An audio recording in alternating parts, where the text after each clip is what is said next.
Hello my dear friends, welcome back to English with Shyam sir. నేను Shyam sir మాట్లాడుతున్నాను. మన 2024లో చాలా నోటిఫికేషన్స్ ఉన్నాయి. ప్రతి నోటిఫికేషన్ కూడా మన లైఫ్లో ఒక గేమ్ చేంజర్ అవ్వచ్చు. Apply for all the exams and do you best. ఇక మన ఇంగ్లీష్ విత్ శ్యామ్ సార్ ఛానల్లో శ్యామ్ సార్స్ వొకాబులరీ స్టార్ట్ చేద్దామా? హిందూ పేపర్లోకి వెళ్ళిపోయి కొన్ని ఇంపార్టెంట్ వొకాబులరీని చూద్దాము. స్టార్ట్ చేసే ముందు మీ అందరికీ తెలిసిన విషయమే మళ్ళీ చెప్తున్నాను. ప్లే స్టోర్లోకి వెళ్ళండి. ఇంగ్లీష్ విత్ శ్యామ్ సార్ అనే మన యాప్ని ఇన్స్టాల్ చేసుకోండి. అక్కడ మీకు రకరకాల కోర్సెస్ కనిపిస్తాయి. అందులో ద మోస్ట్ ఇంపార్టెంట్ కోర్స్ ఏంటంటే ఎస్ఎస్సి సిజిఎల్. మనకి ఎక్కువ టైం కూడా లేదు, 1 మంత్ కూడా లేదు. సో ఎస్ఎస్సి సిజిఎల్కి ప్రిపేర్ అయ్యేవారు ఒకవేళ ఇంగ్లీష్కు సంబంధించి మీకు క్లారిటీగా ప్రతి టాపిక్ క్లియర్గా ఎక్స్ప్లెయిన్ చేసిన వీడియోస్ అన్నీ కూడా మీరు చూసుకోవచ్చు. ఎస్ఎస్సి సిజిఎల్ కోర్స్ తీసుకున్న స్టూడెంట్స్కి రికార్డెడ్ వీడియోస్తో పాటు లైవ్ క్లాసెస్ కూడా అటెండ్ అవ్వచ్చు. ప్రతిరోజు కూడా లైవ్ క్లాసెస్ అవుతున్నాయి. సో ఎవరైతే సిజిఎల్కి ప్రిపేర్ అవుతూ నాకు లైవ్ క్లాసెస్ కావాలి, అదేవిధంగా డౌట్స్ ఏమైనా వచ్చినప్పుడు డౌట్ క్లారిఫికేషన్ సెషన్స్ కూడా కావాలనుకున్న వారు ఎస్ఎస్సి సిజిఎల్ కోర్స్ని త్వరగా తీసుకోవచ్చు.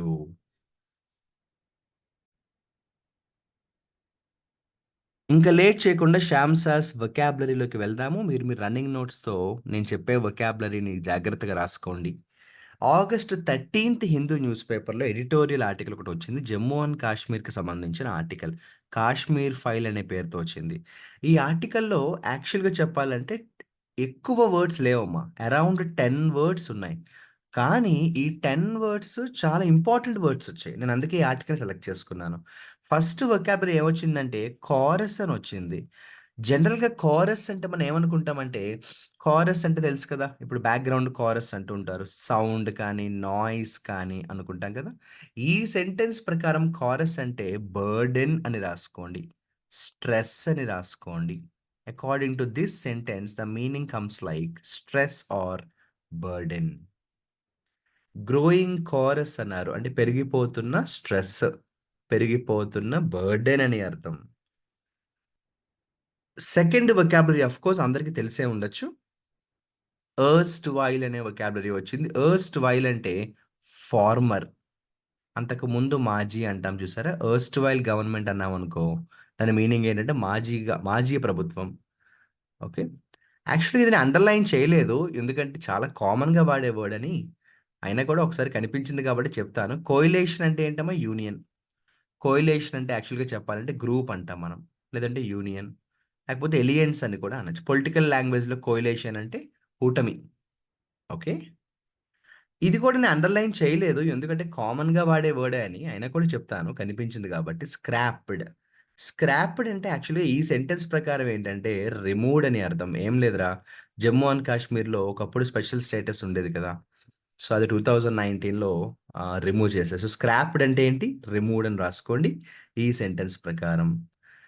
ఇలా చిన్న చిన్న వర్డ్స్ కొన్నున్నాయి. బట్ వాటికంటే నేను హైలైట్ చేసిన వర్డ్స్ ఉన్నాయి కదా! ఇవి చాలా ఇంపార్టెంట్. ఇక్కడ చూడండి, బియర్డ్ అన్న వర్డ్ యూజ్ చేశారు. Very important vocabulary. Beard. What is men by the vocabulary beard?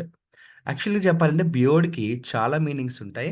ఇక్కడ నేను ఒక సింపుల్ మీనింగ్ చెప్తాను. హ్యాపీ అని రాసుకోండి. బియర్డ్ అంటే హ్యాపీ అని రాసుకోండి.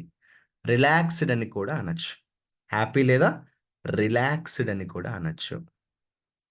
అండ్ ఇలా మనం చూసుకుంటూ వెళ్ళినట్టయితే తర్వాత మనకి రెసిప్రొకేషన్ అనే వర్డ్ వచ్చింది. ఇదేం పెద్ద కష్టమైన వర్డ్ కాదు. అయినా కూడా నేర్చుకుంటే మంచిది. రెసిప్రొకేషన్ అంటే యాక్చువల్‌గా రిటర్న్ అని రాయండి.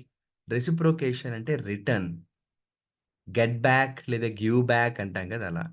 ఇది అర్థమయ్యేలా ఎగ్జాంపుల్ చెప్తాను. మన కోసం మన పేరెంట్స్ చిన్నప్పుడు చాలా కష్టపడి మనకి సపోర్ట్ చేశారు. కాబట్టి మనం బాగా సెటిల్ అయ్యి రెసిప్రొకేట్ చేయాలి వాళ్ళకి. అంటే తిరిగివ్వడం అన్నమాట. ఇది జనరల్‌గా పాజిటివ్ కాంటెక్స్ట్‌లో వాడతాము. రెసిప్రొకేట్ అంటే రిటర్న్ ద గుడ్ అని రాసుకోండి. Return the good. This is a beautiful vocabulary. Curtail అంటే ఎండ్. స్టాప్ అంటాం చూసారా? అలా అన్నమాట. ఎండ్ లేదా స్టాప్. ఎగ్జాంపుల్ చెప్తాను. మనం లైఫ్‌లో సక్సెస్ అవ్వాలంటే you should try to curtail some bad habits like laziness, negligence అలా. కర్టెయిల్ అంటే ఏంటి? స్టాప్ లేదా ఎండ్ అంటాము. Recurrent. Very beautiful word. Recurrent అంటే అక్కర్ అగైన్ అండ్ అగైన్ మళ్ళీ మళ్ళీ వచ్చేదాన్ని ఏమంటామంటే రికరెంట్ అంటాం. అక్కర్ అగైన్ అండ్ అగైన్. ఏదైనా ఒక పని మళ్ళీ మళ్ళీ జరుగుతోందనుకోండి దాన్ని రికరెంట్ అంటాం. మీకు అర్థమయ్యేలా చెప్తాను. ఇప్పుడు మనకేదో ఒక ప్రాబ్లమ్ వచ్చింది. కానీ మనం టాబ్లెట్స్ సరిగ్గా యూజ్ చేయలేదు. అప్పుడేమవుతుంది? వచ్చిన ప్రాబ్లమే మళ్ళీ మళ్ళీ వస్తుంది కదా! అంటే రికరింగ్ కోల్డ్ అంటామే, రికరింగ్ ఫీవర్ అంటాము. అలా అనమాట. బ్యూటిఫుల్ వొకాబులరీ మన కోసం వచ్చేసిందమ్మా. సబ్సర్వియంట్. ఈరోజు నేను 3 వర్డ్స్‌లో ఇది కూడా ఒక వర్డ్‌గా ఉంటుంది. ముందే చెప్తున్నాను. సబ్సర్వియంట్ అంటే యాక్చువల్‌గా చాలా రకాల మీనింగ్స్ ఉంటాయి. నేను మీకు ఇక్కడ అర్థమయ్యేలా చెప్తాను. సబ్సర్వియంట్ అంటే సబ్మిసివ్ అని రాసుకోండి. సార్ సబ్సర్వియంట్ అంటే సబ్మిసివ్ అని రాసుకోమన్నారు. ఇంతకీ అసలు సబ్మిసివ్ అంటే ఏంటి? అంటే అవతల వాళ్ళు ఏం చెప్తే అది చేయడం అనమాట. సో, టూ పొలైట్ అని రాయండి. సబ్సర్వియంట్ అంటే ఏం రాస్తారు? Two polite. ఇప్పుడొక ఆర్గనైజేషన్ ఉంది. అందులో జాన్ అనే ఒక ఎంప్లాయీ ఉన్నాడు. అతను బాస్ ఏం చెప్పినా చేస్తాడు. అసలు నో అని చెప్పడు. అప్పుడేమంటాము? John has become subservient to the boss. So, subservient అంటే సబ్మిసివ్ అంటే అతను సబ్మిట్ చేసేసుకుంటాడనమాట. సో, లొంగిపోవడం అన్న మీనింగ్ కూడా వస్తుంది. లేదంటే be in the control of అని కూడా అంటాం. సబ్సర్వియంట్ అంటే వేరే వాళ్ళ కంట్రోల్‌లో ఉండడం అనే మీనింగ్ కూడా వస్తుంది. బ్యూటిఫుల్ వర్డ్ వచ్చింది హోస్టేజ్. ఎవ్ ఆహ్, ఎవరైతే జైల్‌లో ఉంటారో వాళ్ళని హోస్టేజెస్ అంటాం. ప్రిజనర్ అంటాం మనం. హోస్టేజ్ అంటే ఏంటి? ప్రిజనర్. ఖైదీ అని కూడా అంటాం గదా! జైల్‌లో పెట్టిన వాళ్ళని హోస్టేజ్ అంటాము. ప్రిజనర్. అది జైలే అవ్వాలని లేదు. బందీఖానంలో ఉన్న వాళ్ళని హోస్టేజ్. ఈరోజు వర్డ్స్ ఆఫ్ ద డేలో నేను సెకండ్ వర్డ్‌గా దీన్నే అనౌన్స్ చేస్తున్నాను. ఏంటంటే విమ్స్. చాలా చాలా చాలా ఇంపార్టెంట్ వర్డ్. యాక్చువల్‌గా తెలుగులో చెప్తాను. విమ్స్ అంటే ఏంటో తెలుసా? ఎప్పుడు ఏమవుతుందో తెలీదు అంటాం. దాన్నే విమ్స్ అంటాం. సో, విమ్స్ అంటే యాక్చువల్‌గా చెప్పాలంటే అన్‌ఎక్స్‌పెక్టెడ్ యాక్ట్స్ అని రాయండి. ఊహకు అందని పనులు. అన్‌ఎక్స్‌పెక్టెడ్ యాక్ట్స్ లేదా అన్‌సర్టైన్ యాక్ట్స్. నేను ఈ ఆర్టికల్‌ని ఎక్స్‌ప్లెయిన్ కూడా చేస్తాను. మన యూపీఎస్సీ విత్ శ్యామ్ సార్ ఛానెల్‌లో I will explain this article.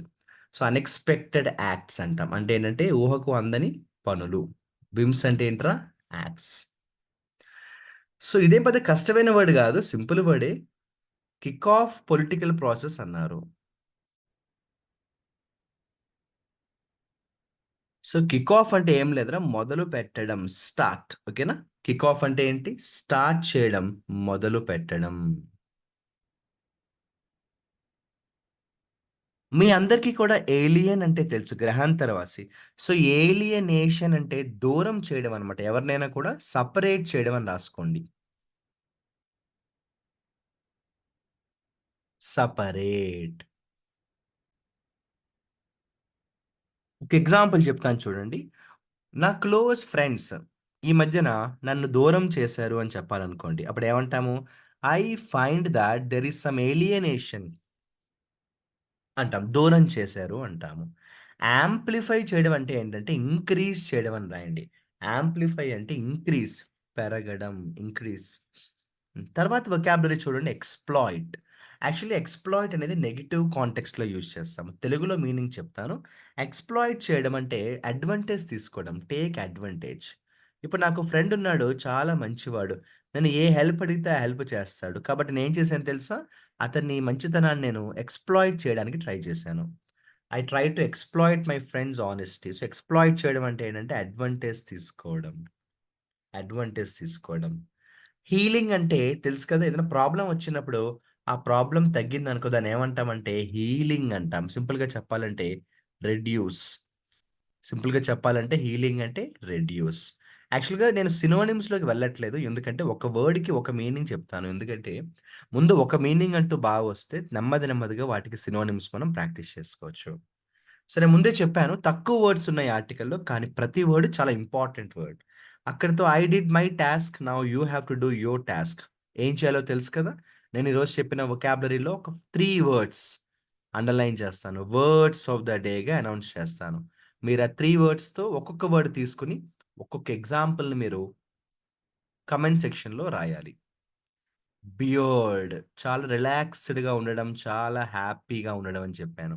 This is the word of the day number 1. అలాగే ఇందాక చెప్పాను word of the day number 2లో ఎవరొచ్చారు? సబ్సర్వియంట్. సబ్సర్వియంట్ అనేది నేను చెప్పే word of the day number 2. అంటే అవతల వాళ్ళు ఏం చెప్పినా అది వినడము. అవతల వాళ్ళ కంట్రోల్‌లోకి మనం వెళ్ళిపోవడం అనమాట. సో, సరెండరింగ్ అంటాము. బీయింగ్ వెరీ సబ్మిసివ్ అంటాము. ఇక word of the day number 3 ఏంటంటే విమ్స్. ఎప్పుడు ఏం జరుగుతుందో తెలియకపోవడం, అన్‌ఎక్స్‌పెక్టెడ్ బిహేవియర్. ఈ 3 వొకాబులరీతో 3 ఎగ్జాంపుల్స్ తయారు చేయండి. కామెంట్ సెక్షన్‌లో ఫాస్ట్‌గా మెసేజ్ చేయండి. మీకు తెలుసు కదా! ఎవరైతే యాక్టివ్‌గా నేనిస్తున్న టాస్క్ కంప్లీట్ చేస్తారో వాళ్ళకి ఎవ్రీ సండే, సండే బౌంటీ కూడా అనౌన్స్ చేస్తాను. ఎక్కడా కూడా వొకాబులరీ విషయంలో కాంప్రమైజ్ అవ్వకండి. వొకాబులరీ చాలా ఇంపార్టెంట్.